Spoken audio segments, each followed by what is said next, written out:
Hey everyone, how's it going today? My name is Guy Royce, and I'm here with Nilanjan Ray Chowdhury. Hopefully, I got your name. I feel like I'm doing really well at pronouncing your last name, ain't I? Yeah, you got better.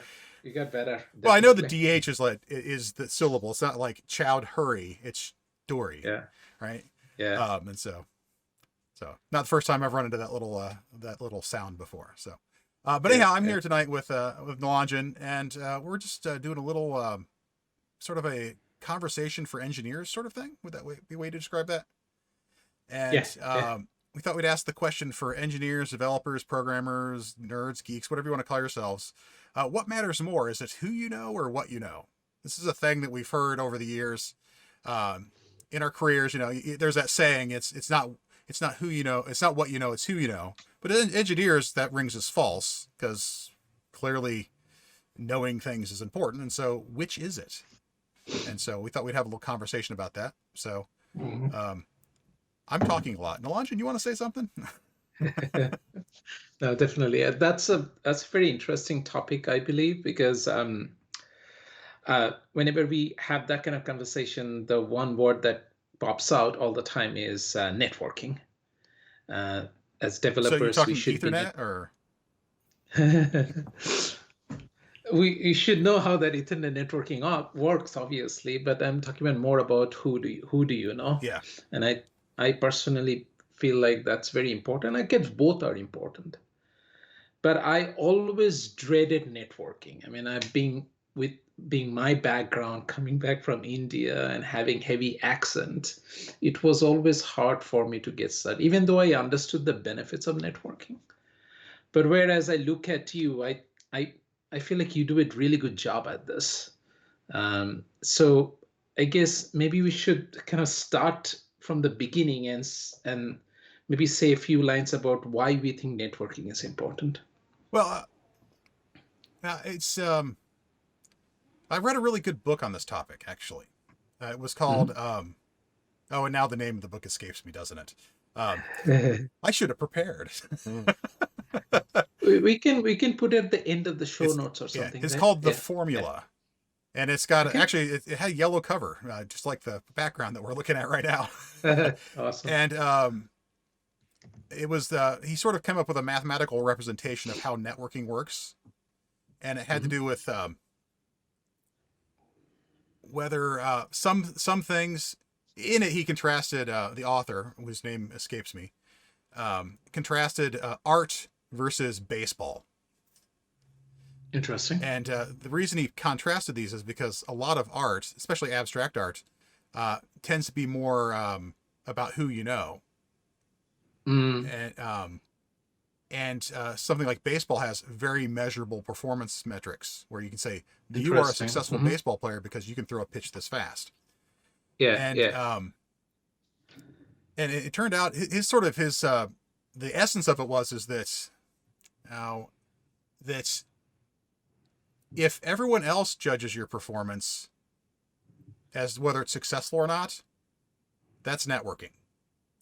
Mm, And if you can go to an external uh, objective source, that's pure performance. And most of the things aren't on the art side, and they're not on the baseball side. Things aren't usually that extreme. He picked those extremes on purpose. And mhm, so networking is important to developers because not everything we can do is measured. mhm, In fact, most of it isn't. Did mhm, you mhm. succeed on this project? Well, are you writing the right code? What's the quality of your code? Right? We got all these qualitative things you can't really measure, Mm, and so networking is sort of how you it increases the number of people that are aware that you do good things. mhm, mhm, And mhm, so by making that favorable impression on a larger group, then you get more opportunities mhm, because there's mhm. the measure of success is the audience determines whether a concert is successful, not the decibels coming out of the microphone. Right? Right, right. And so most things are a mix of those two things. Some of it is like, well, let's how would we measure metrics for a software engineer? Like what are popular metrics to try and see whether you're doing a good job or not? There's a popular one that everyone hates. Um, Uh, you mean, don't make me say that. You mean lines of code? I Don't you hated want that to keep metric track all of the your time. non-comment lines of code? Right? I say I say we measure the number of lines of deleted code. Yeah, yeah, that's a good one too. But that's an easy metric to gain, right? It's like Yeah, deletion. yeah. It's just it's where it's at. Um, So so, you brought up something interesting though, Guy, about the baseball player. That's a very good example. But I always feel like you have to be good at what you're doing. I mean, there is no we are not saying that is very important to be passionate about what you do. yeah, Very important to like your programming. I think most of the developers we hang out with, they do. I think one big challenge, I think what networking solves for most of us is the discoverability, right? You could be really good at something, but if people cannot find you, it's kind of hard. And I think in baseball example, there is this concept of scouting, right? There are people yeah. going around looking for that, which is interesting. I don't think we have something like that in our community, do we? Um, I mean, Like people going out looking for new talent, bringing them up. You see what I'm saying? I mean, there's a lot of you recruiters know, out there, but that's not exactly the same thing. Um, yeah, they they're casting a exactly. wide net for a rare fish. That's that's right. But if you get lucky enough to get a good recruiter, they do work like a scout. They do help you find the Yeah. opportunities. They do help you build a network. Um, One thing I found interesting because and I like I said, I always dreaded that fact. I still do because I consider myself introvert. Like most of the developers, we are kind of. Yeah. I like to Actually, I most like to people are enjoy introverts. building stuff. Yeah, yeah. I like building stuff, not great at talking to people. And as I started doing that, and then we can go in there and talk about that, how I started or how you started. One thing I realized is nobody actually cares how awkward are you if you are helpful and effective. I mean, I think fundamental here is that if like you and I got connected, we are passionate about programming. Yeah. And when like-minded people get together, I mean, I felt like nobody bothered about my accent, nobody cared about how I'm saying things. And I found it relatively easier when I started doing this. Uh, and before I always say you have to be, I mean, we always look at networking like, hey, you have to be very, very polished. You have to be, you know what I mean? In Yeah. traditional sense of networking, I don't think the traditional sense of networking kind of applies for developers. Certainly the polish aspect. I mean, Hmm. I don't know that I'm all that polished necessarily. I mostly try to be transparent, Hmm. um, and and helpful. Helpful it goes a long way. Um, Yeah, yeah. but yeah, it's not about. I've got plenty of socially awkward people in my network. That's not right. And correspondingly, I'm in theirs. Hmm. Hmm. And so there is a degree where that doesn't matter. Now, if you're socially awkward and therefore you avoid networking, Hmm. then certainly that's Hmm. going to hinder you. Um, Hmm. but if you're socially awkward and you just own it, just roll with it, right? Um, Yeah, then it can be fun. There's plenty of people that are not comfortable getting in front of people and talking, and they'd rather right. they'd rather listen than speak. Um, Yeah. but you don't. It But also doesn't have to be big groups either, right? So networking can happen one on one. yeah, That's kind of what we're doing right now, right? yeah, yeah, yeah, um, exactly. I met So, a peer of mine, a peer. I guess he's a peer. He runs a user group in another part of the country, and we were talking today about taking those user groups and working with them. But he's part of my network. And it was mm, just a one-on-one. It wasn't a big mm, meetup kind of thing. It was just him and I chatting. mm, mm, So it doesn't have to be these anxiety inducing, like if you're an introverted person, your networking can mm. happen one at a time. That's not a problem. Yeah, yeah. And I think you're absolutely right. And so So when I started going to conferences, I mean, this could be a good, interesting topic too, right? There are lots of obviously technical conferences Yeah. where we are based out of. I mean, obviously, unfortunately, this year it's not happening, or next year it's not going to happen. But like Code Mash is a really big conference, Yeah. right? I mean, how many thousands of developer shows up there? I About mean, it's very 3,500 technical. 3,500, right? in Sandusky. And Yes. In January. Sandusky, yeah. So 3,500 core, hardcore technical developer shows up. I mean, I randomly network with people, and I, without knowing, maybe we happen to be in the same presentation. We started chatting. I mean, I'm interested in Scala. I'm interested in Java. Well, what I'm trying to get at is, I think the fundamentals here is, uh, if you put people together, like-minded people who are passionate about certain topic, they are both same passionate about, like we are all in Code Mesh, everybody's passionate about programming and technology. Yeah. I feel like there is a natural thing happens there during lunch or dinner and all social events. I have people I have seen lots of people interact with each other. I mean, it's hard to kind of explain, but you see what I'm saying? No, it naturally happens. I mean, in my experiences at conferences, Code Mash in particular. I mean, I've been to a lot of Mhm. conferences over the years. Yeah. With I meet most of my people when I eat meals. Right. You sit down to eat, and it's like you find it. You sit down at a table, and I will deliberately choose to sit at a table full of people I don't know, so that I can meet new people. I do that too. Um, Yeah. and then it's like, oh, so well, we're I guess the what do you do question isn't very good at a conference because oh, you're a computer programmer too. But where do you work? What's your tech stack? That kind of stuff.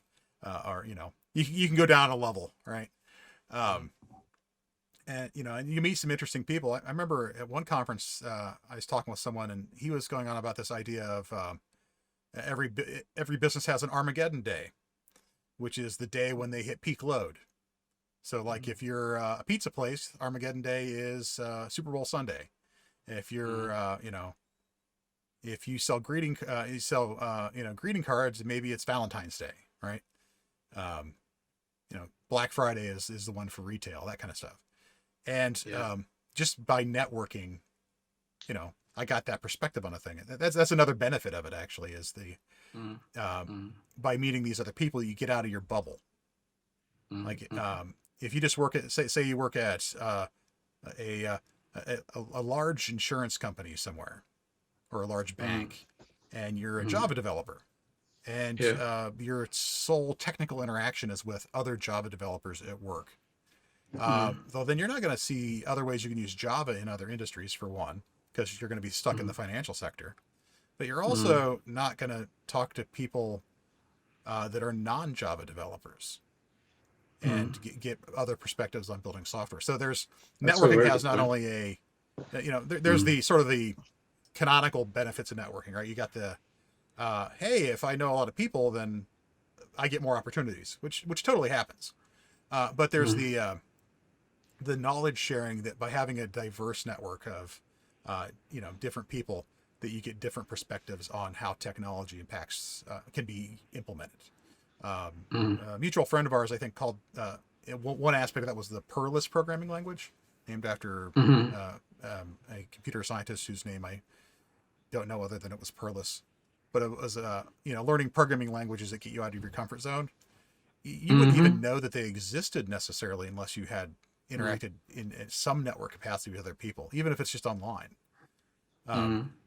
like I learned about the programming language J from Tracy Harms, actually. Um, That's right. and I didn't know what J was or anything about it. And I Yeah. looked at it, and it changed how I thought about programming. It didn't convert me to a J programmer because who's got time for that? But It's but funny. I met Tracy through Meetup too. I mean, yeah, it's not that I ever. Then it's a fine relationship. I mean, there's also another thing about this, right? Once you meet people, um, there is a next step towards that, and I'm curious how you maintain that relationship. I mean, how you keep up with these people. um, physical meetups help, which is a lot harder now. Yeah. Um, Mm, and in place of those, social media helps. Uh, you know, There's all the popular platforms. Mostly, I personally tend to use to keep track of my developer community, Twitter, and Mm, shockingly enough, Facebook. Uh, mm, but a lot of mm, my network is in the speaker community. mm, Uh, I mean, I have a wide network, but I know a lot of speakers from conferences I've spoken at, and we all hang out on Facebook. But Facebook is intermingled with a bunch of personal stuff as well, mm. and well, honestly, so is Twitter. Oftentimes, Yeah, because it's sort of yeah, it's not it's not developer focused. It's just this is the yeah, person I'm connected to, and yeah. everything that they post is there for me to Mm, consume, mm, and even more so for Facebook. Um, mm. and so, but that's how I tend to do it. Is I use social media Yeah. platforms. Yeah, so that's a really good tip. I mean, if you are trying to build a network as a developer, I mean, granted, you understand the value of network. I think we all kind of do because we kind of see our peers and others effectively using network, which is could be an interesting topic to go to. But in general, I do similar things. If I've met somebody through Meetup or Yeah, through some other community, through Twitter, I try to find their some sort of social handle so that I keep following them.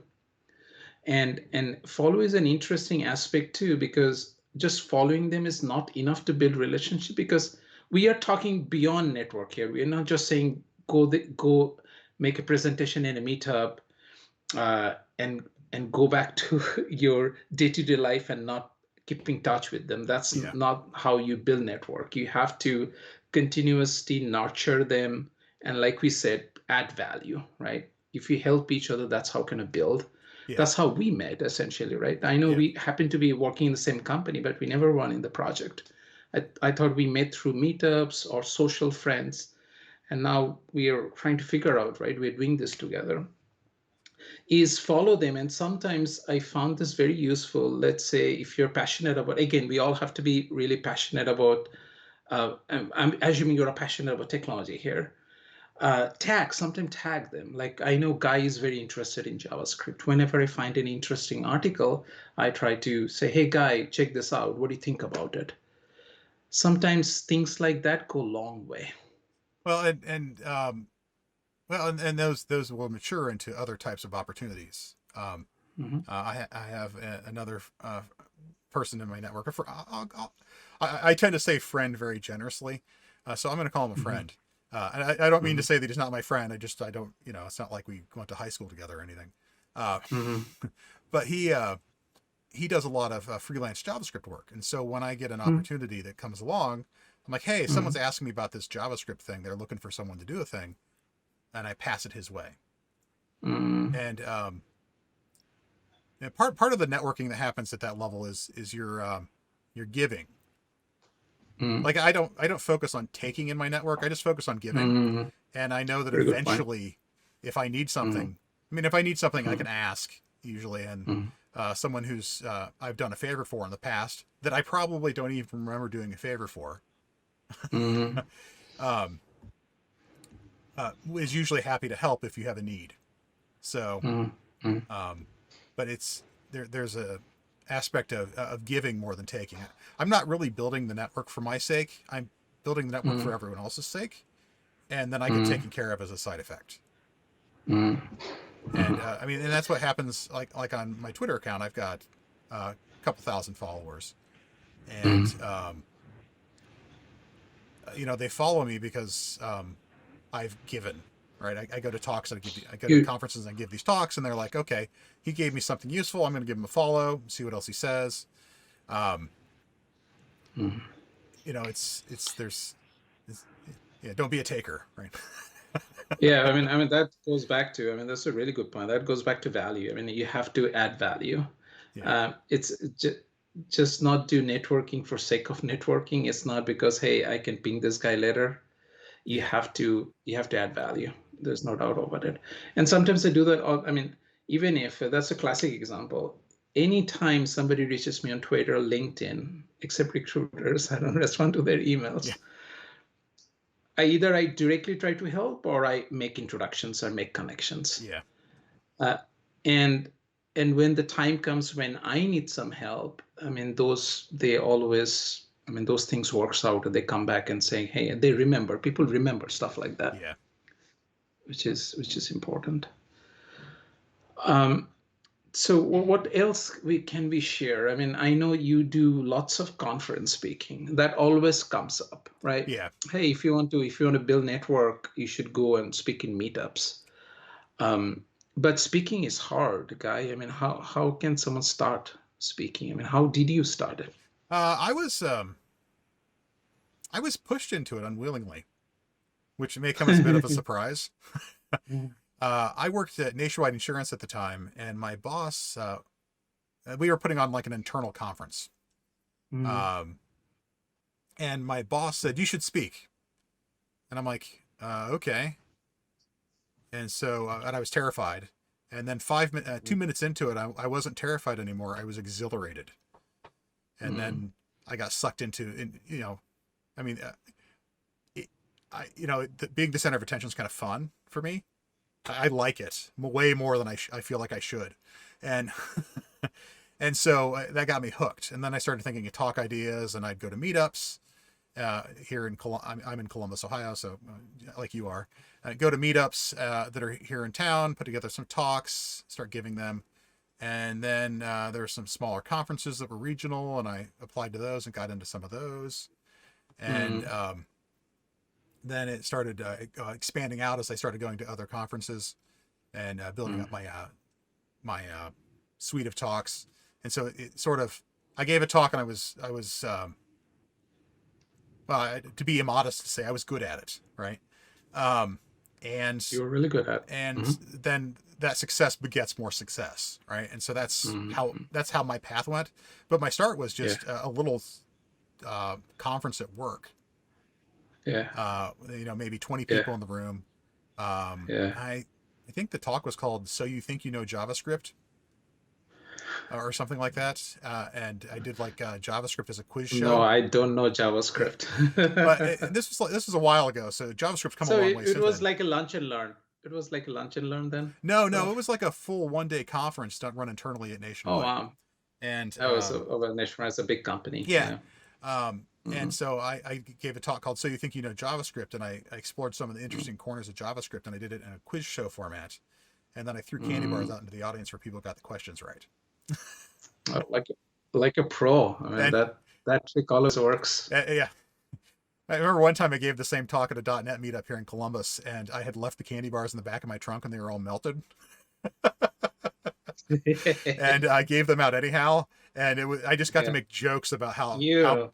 how melted and ridiculous the candy bars were the whole talk. Mm, That was just one of those moments. Every now and then you give a talk and you're like, oh yeah, I crushed it, right? yeah, yeah, yeah, That was one of them. But yeah. getting in front of people and talking isn't. I mean, it helps. Obviously, it's easy to network when you're the center of attention, right? Um, Yeah, that makes it a lot easier. Everyone wants to connect with you. Um, yeah, yeah. because you're the person on stage. Clearly, you must know things because they let you go on stage, which is not Mm, true. That's not how that works at yeah, all.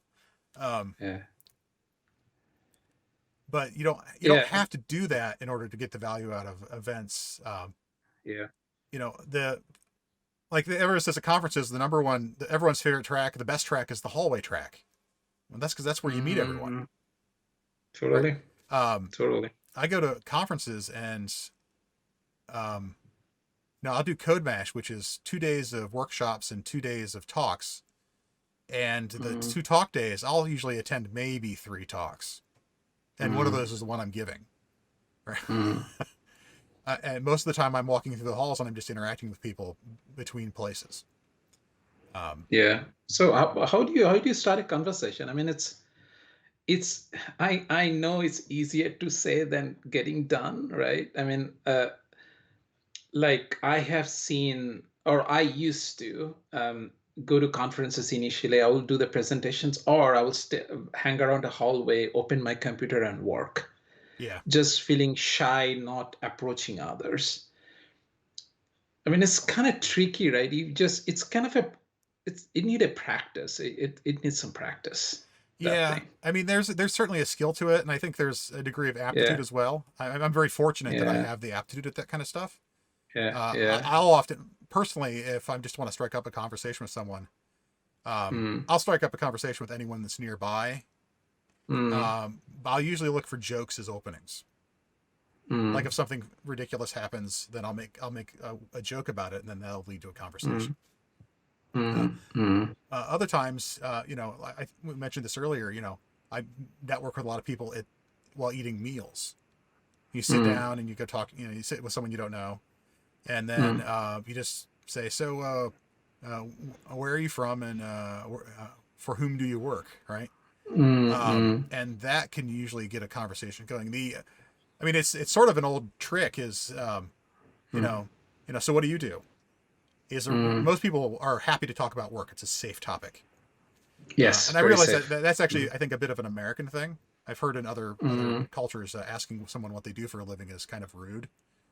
Um, Mm. but but Yeah. I've gotten a lot of mileage out of it.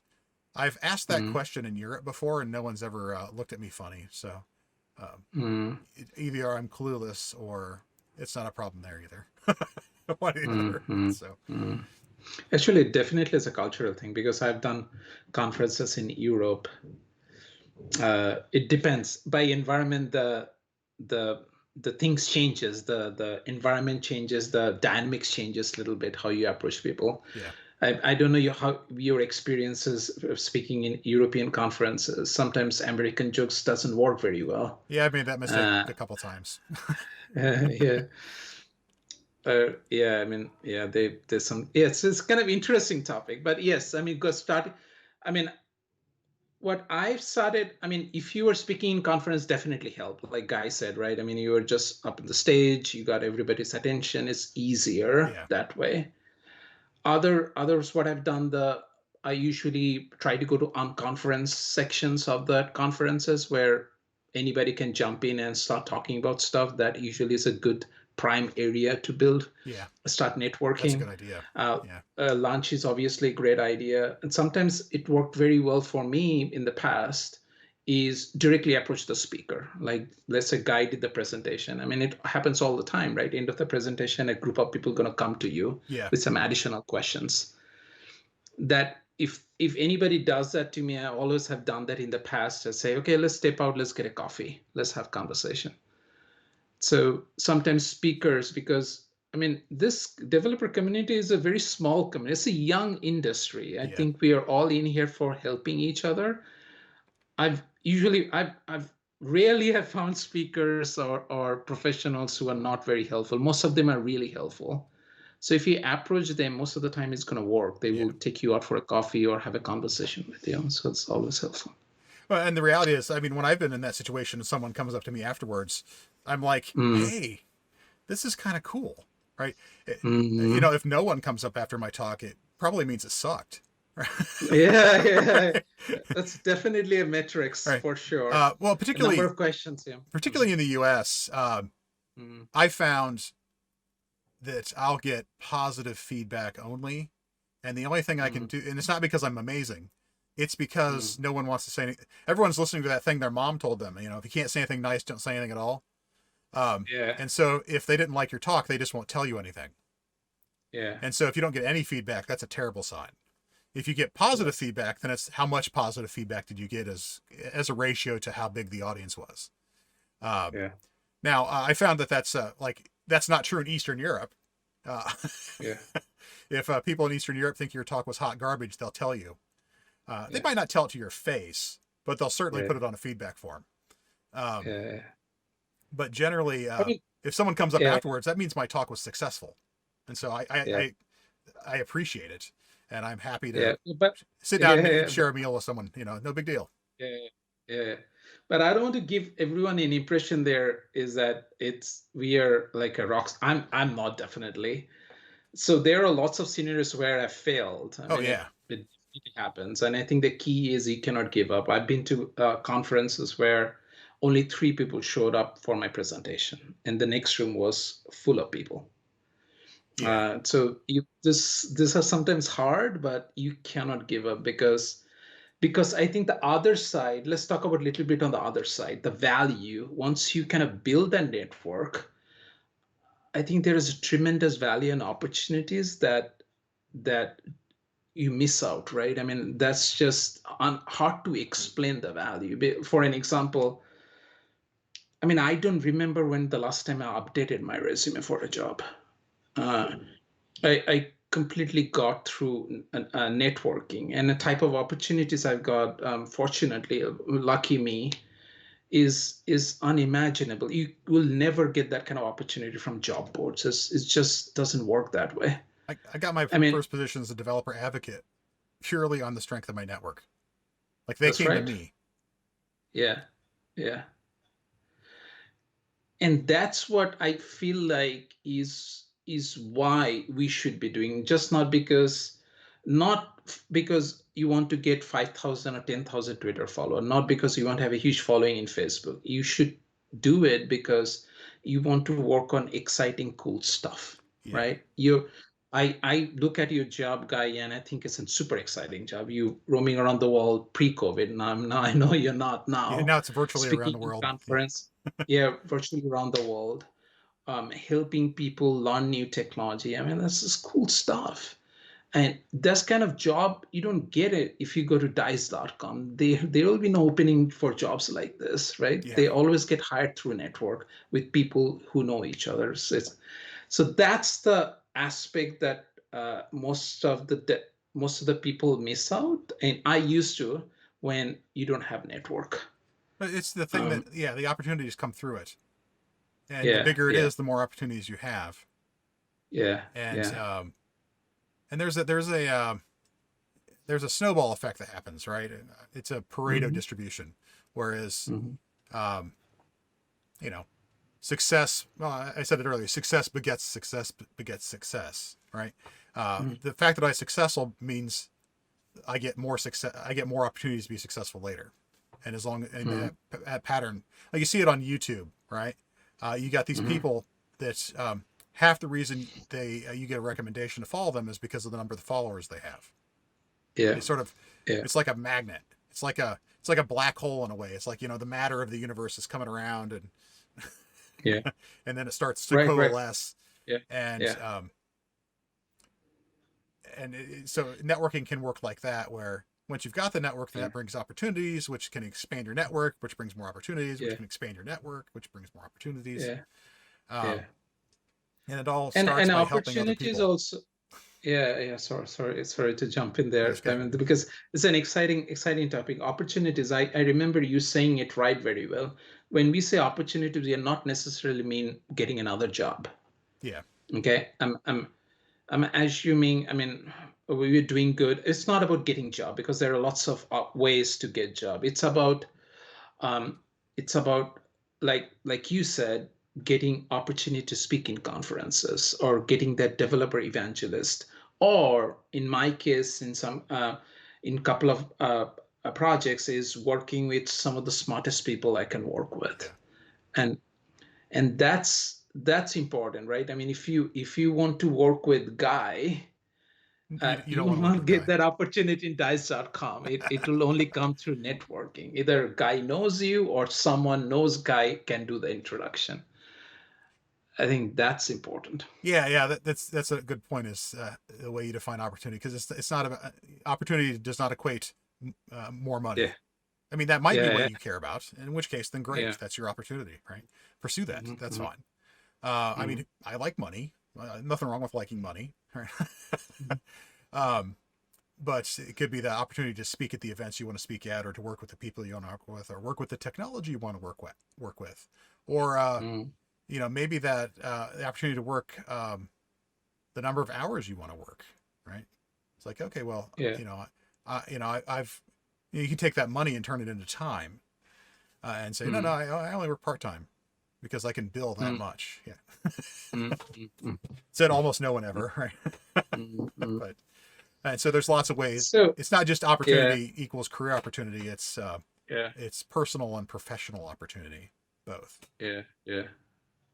So it was interesting. So I, few years back, um, so when the Chat Fowler's Passionate Programmer book came out, I highly recommend anybody I met a passion programmer. It's it talks about the other side of the programming. I mean, assuming you're really good at what you're doing, there are other things that you have to do, like knowing the business, how business works, Yeah.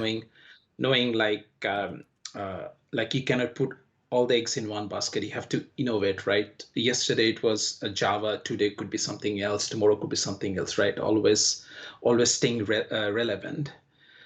And the last chapter of that book is being independent consultant. I mean, I feel like that's that high bar there where you really competent as a developer. Now you you are becoming a product where using networking, your connections, your ability, you are getting projects for yours. You are the company. Yeah. I think that's like the holy grail. That's like the bar that I feel like if you all try to set there, even if we don't like to be a freelance developer, if you don't like to get there, I think end of the day we'll become a better programmer. Yeah. I remember talking with um, was I talking with him, or maybe he tweeted it? I can't remember, but with Corey Mm, House, and he was talking mm, about how every career decision he makes goes along the lines of maximizing independence. I love that.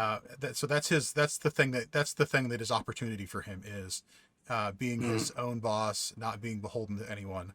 I mm, can write a book, I can do a Pluralsight course, I can do some independent contracting work, and I'm calling the shots and doing the things that I want to do. That's his most mm, important thing.